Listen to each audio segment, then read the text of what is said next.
over budget. Don't repeat me, Jones. Yes, sir. It seems to me there's some fats to be trimmed from your department, Jones.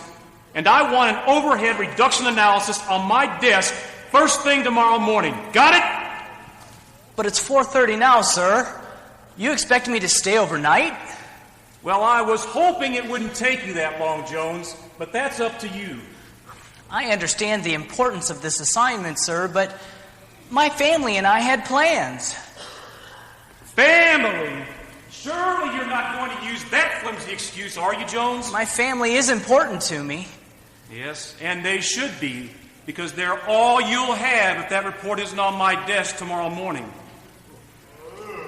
Look, Jones, your family will always be there for you. But a job can be lost. Lost, sir? Don't repeat me, Jones. Yes, sir. Wow, you're right. That boss is a ferocious creature. Another enemy, also found in the work setting, was the Secretaria Hottetratus.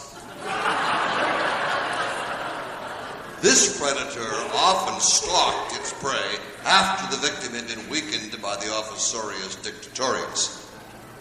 And together these two creatures gobbled up fathers by the fistful.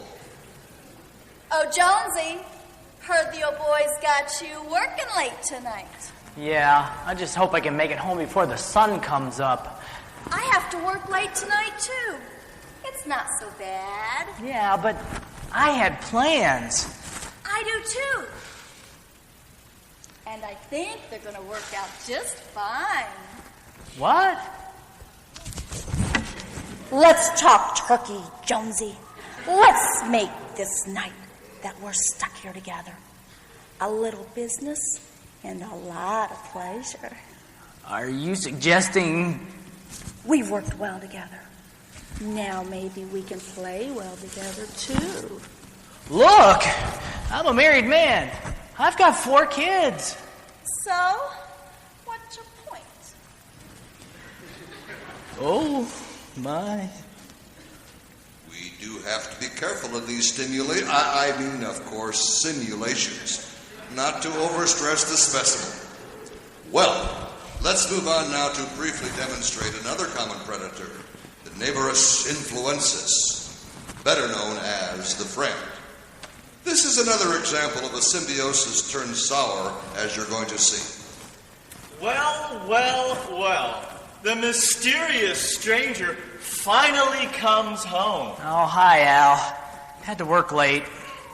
Don't you realize how much we were counting on you? Al, what are you talking about? The game.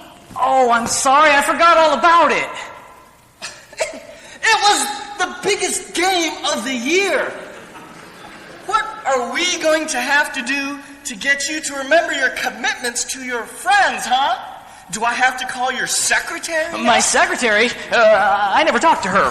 I mean, we're not intimate, personal. This is the church team, Jones. It's practically a ministry. Have you no fear of God? Hey, I said I was sorry already. I can't do everything. No, you can't. So you best get your priorities straight and choose what's really important, or else we're not even going to bother to include you anymore. Good night. Did fathers have many friends? Well, interestingly enough, fathers often had other fathers as friends. It's one of those freak developments in nature when the species will actually turn on its own kind, taking down both himself and the hapless victim. Anyway, the final predator we want to show you is the Nagus ad infinitum, or the wife. And while this creature had the closest relationship of anyone to the father, like all other enemies, when it turned on its prey, there was little hope that this endangered species could sustain the attack. Honey, could you please tell Al to leave? It's bad enough that you come home from work late again and wreck the family plans. Please, don't insult me by spending the rest of the remaining moments of the day talking to your friend. He's already gone, dear. Look, I'm exhausted. Can we talk about this in the morning? In the morning? We won't have time to talk in the morning. You're taking Jimmy to swim class, then I'm taking the car to run my errands. You didn't forget to arrange a ride for work tomorrow, did you? Oh, no. You did forget. Honestly, can't you remember anything? It seems like this family is the last thing on your priority list. When are you going to get serious, huh? When are you going to start being a father? You don't even care. It's amazing any of them even survived. Yeah, no wonder you're trying to protect them here at the zoo. I don't see how they can stay alive out there. Well, unfortunately, most fathers haven't. And our breeding attempts have been very unsuccessful. It seems that all we ever get are just boys. It's too bad. If we only knew what it took to make a father. I suppose they'll all die out, won't they? Unless something drastic happens, I'm afraid so. Well, let's move on, friends. There's lots more to see. Say goodbye to the father. It may be the last one you'll ever see.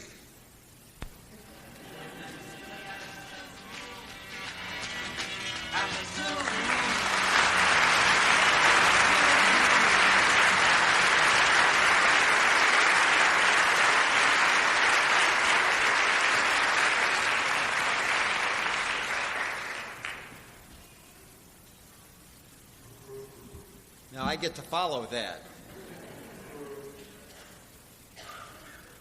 I think you'll agree with me that the drama we have just experienced helps us see the fact that we live in a very negative, very hostile, and sometimes very dangerous world system. It's out of step with God's intentions and His purposes for our lives.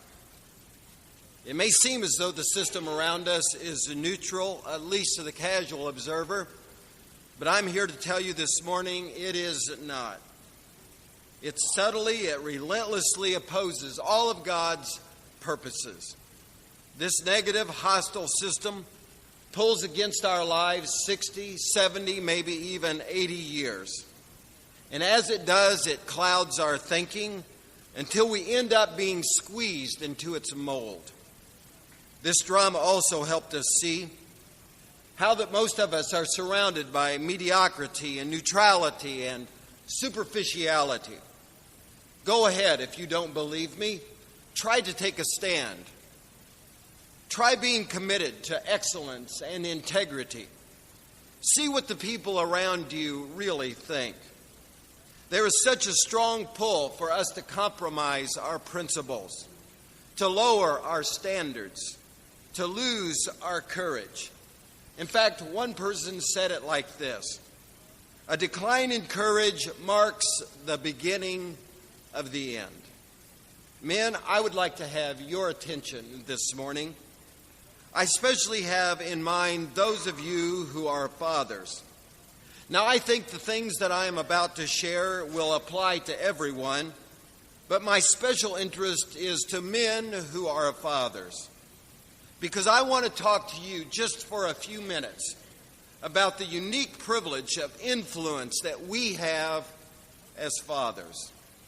The most recent issue of Time magazine devoted almost all of its copy space to identifying America's 25 most influential people. These are the people, well, at least in Time's opinion, who bring to us our ideas. They cast before us our vision. They determine for us our taste and our beliefs, those things that most affect our lives.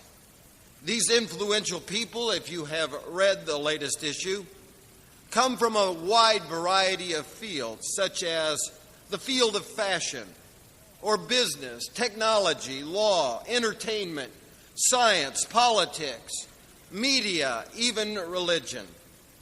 You might say, as you begin reading down this list of influential people, that these are the most successful spokespersons for a world system that is trying hard for our attention, trying hard to squeeze us into its mold.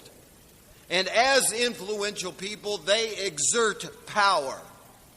but they do it without coercion. Now, let me repeat what I just said, because I think this is the definition of influence that I want to work with.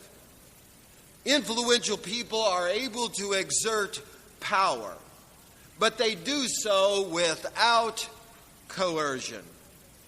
You see, there is a subtle yet very profound difference between power on the one hand and influence on the other.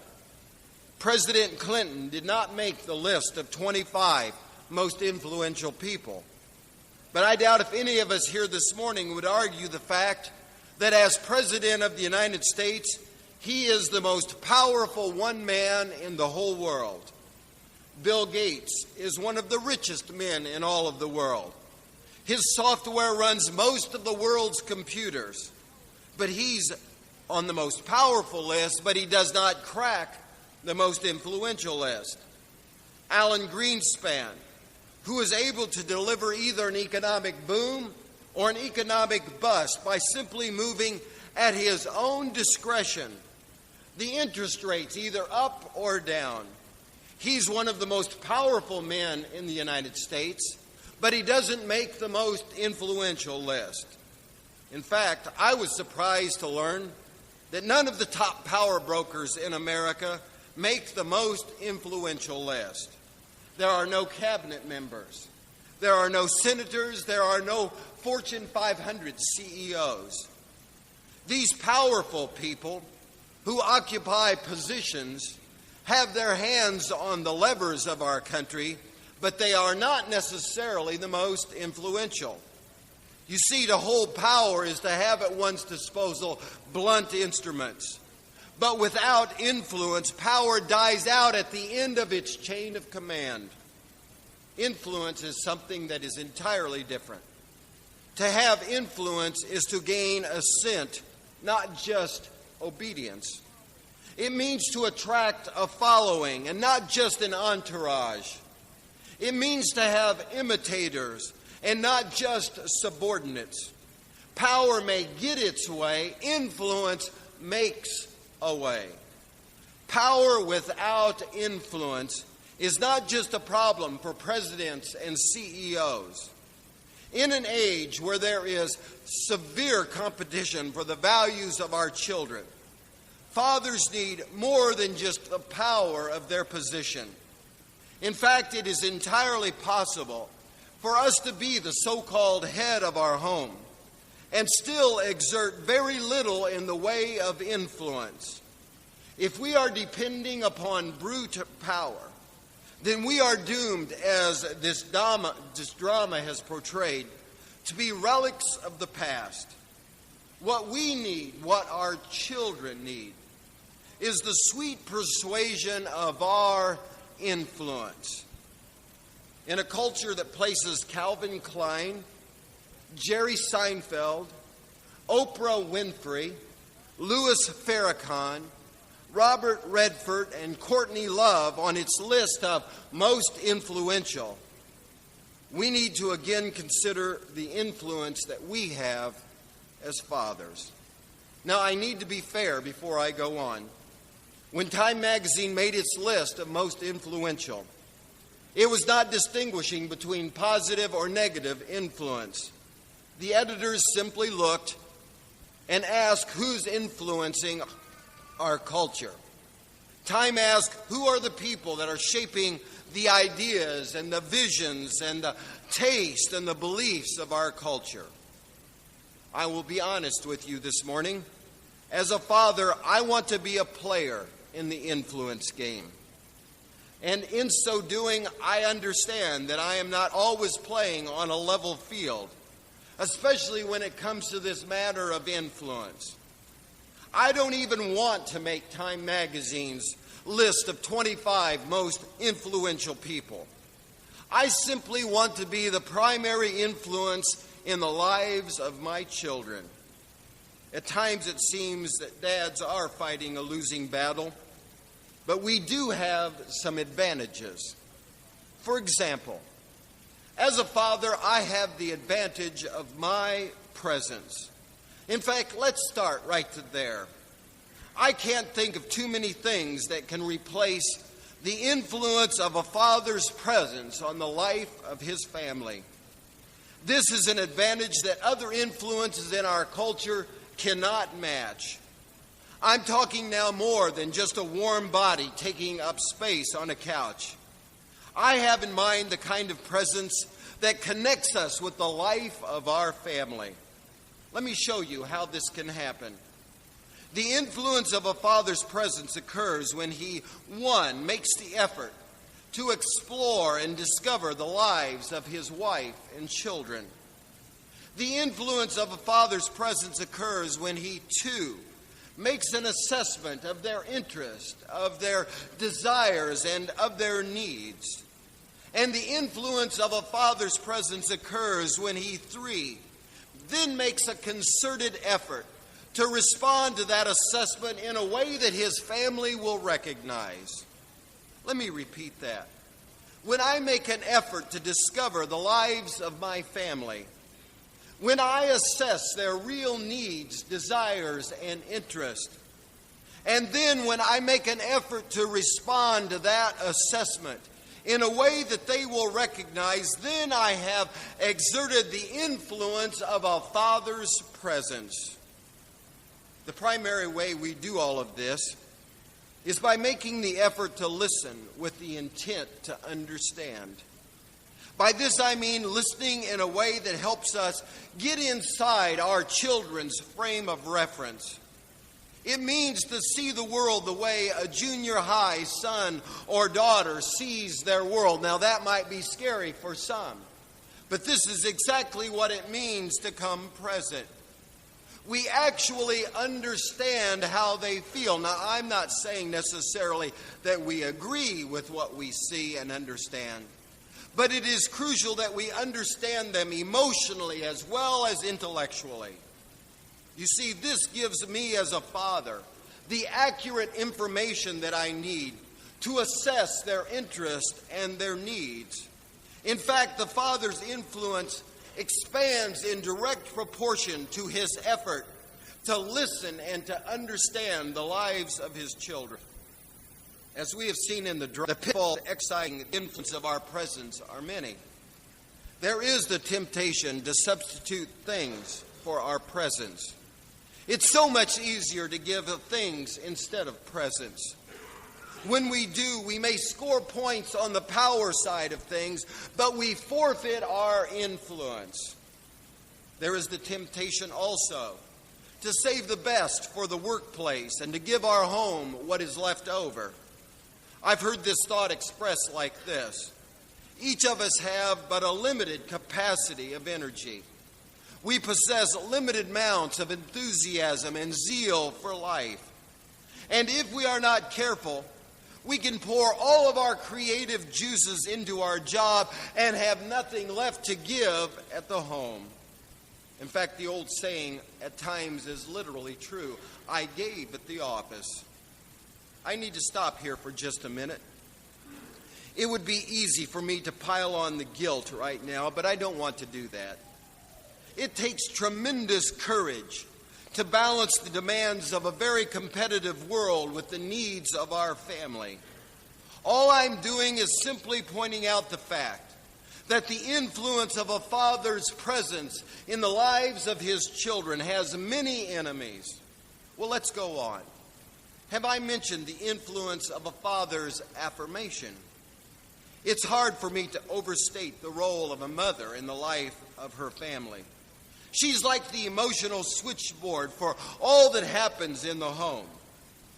But nothing takes the place or provides the positive influence of a father's affirmation. A father's affirmation over his children is an incredibly freeing act. It is like water in a desert, and amazing things grow in around this pure stream of a father's affirmation into the life of his children. In fact, imagine the positive sway you can have as a father who continually emphasizes the value of your sons and daughters as human beings. You see, we have the unique ability to literally unlock death's door and let our children out and into life. In simple terms, it's telling our children how we see them in qualitative terms. And by that I mean it is a father's privilege and responsibility to affirm his son and daughter for who they are. I do this for my children in 4 ways. First, in the words that I speak to God about them, that's my prayers. Each day as I pray, I lift up the names of my children. And in lifting them up in prayer to God, I am affirming their presence and their value as human beings. I don't even need for them to be having trouble for me to do this. I pray simply because I like them and I want them to be everything that God created them to be. Second, I affirm my children in the words that I speak to them about them. I say things like, I like you. Or I think you're really neat, and I really mean it, and when I do, it's one of the highest honors that I can give to my children. Just think what goes on inside our children when they hear a dad say, "You have a great smile." Or I get a kick just out of having you a home. Their essential being is validated in the words of affirmation that they hear from their father. Third, it's not just our words. It's also our actions toward our children. And fourth is our actions toward their world. Trust me on this one. The members of our families want to believe deep down inside their being that they are likable, that they are worth loving, and that they are valuable in their Father's eyes. And if they don't get it from us, they will look for it somewhere else. There's a pitfall here, too, if we don't watch out. Too often we give our affirmation to what our children do instead of to who they are.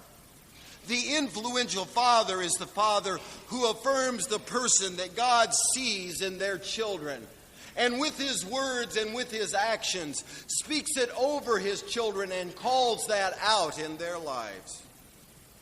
Well, there are so many things left to be said about a father's influence. Yes, there is the influence of our presence. There is the influence of our affirmation, but that only scratches the surface of a father's sway. The real heart of our influence is found in a father's love.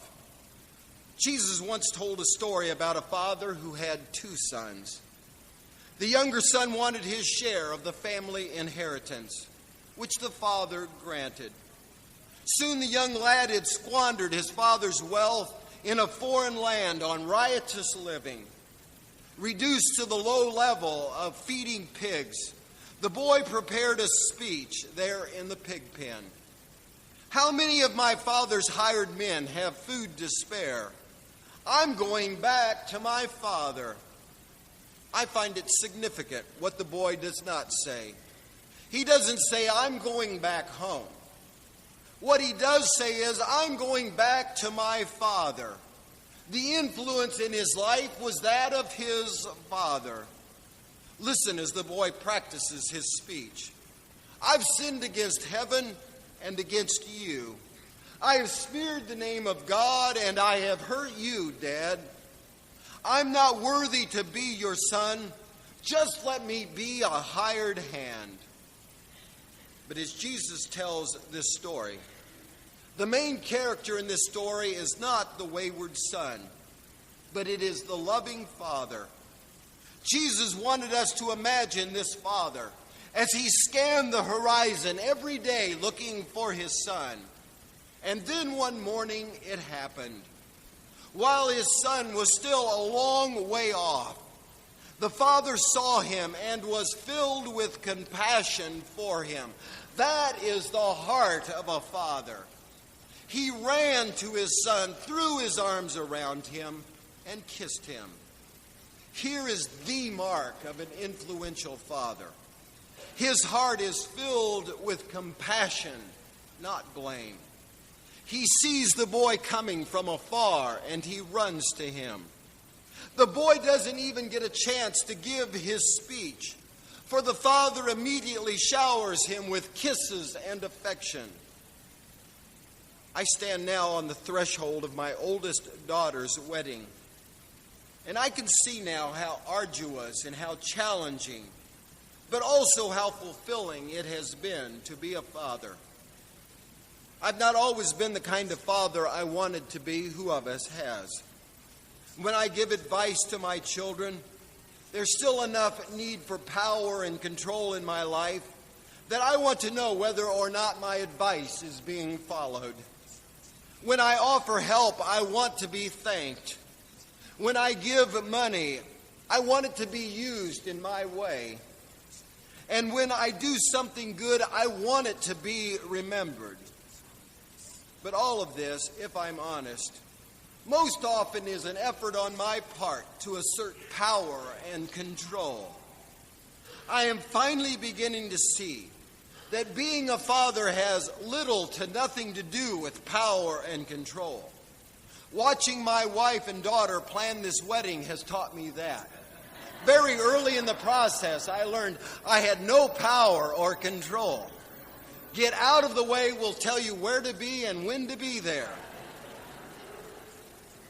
The picture of a Father God embracing the prodigal son shows me that this is the way to have influence.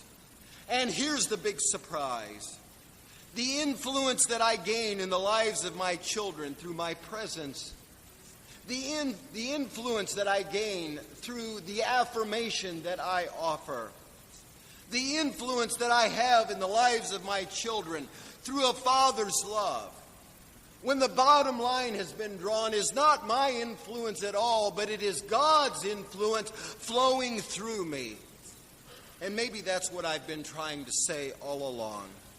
Fathers, we have the high privilege of showing our children the heart of God.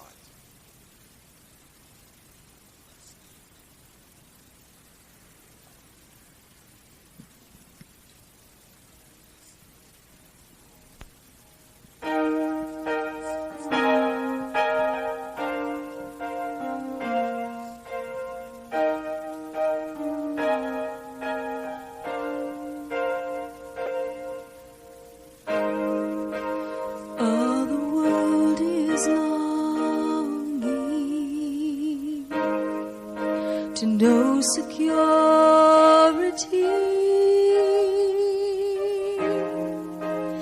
all the world is listening, trying to hear words they can't believe. There is only one voice, it's calling us by name. One truth we can hold on to forever, He remains the same. So I want you to know that God's love never changes. His love never fails. When the world is taken, we can put our faith in, knowing that His love will never change.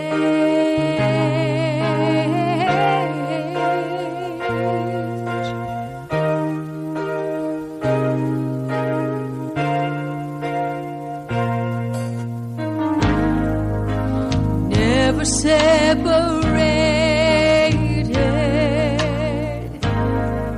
He's never far